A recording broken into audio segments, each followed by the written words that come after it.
Pengendali manajemen Markas Pusat Tentara Pembebasan Nasional Papua Barat Sayap Militer Organisasi Papua Merdeka siap mengeksekusi Lenis Kogoya, staf khusus Menteri Pertahanan. Penegasan ini disampaikan juru bicara TPNPB OPM, Sebi Sambom, kepada 36 Kodap TPNPB OPM dan seluruh orang Papua Selasa 11 Maret 2025. Ia mengatakan pernyataan ini sebagai ancaman balasan kepada dirinya bahwa Lenis Kogoya yang menyebut akan menangkapnya hidup-hidup. Lenis Kogoya karena emosi menganggap Sebi sudah menyebarkan informasi tidak benar soal program makan bergizi gratis. Namun Sebi mengatakan Lenis yang mengancam dirinya adalah pengkhianat masyarakat Papua.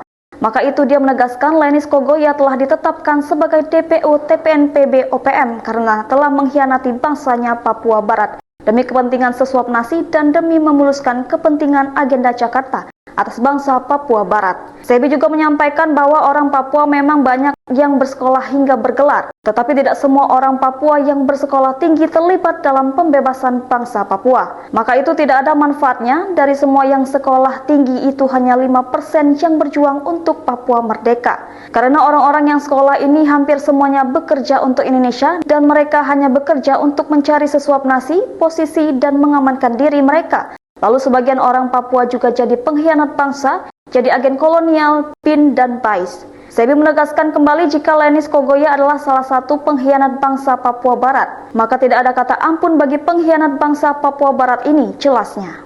Download Tribun X sekarang, menghadirkan lokal menjadi Indonesia.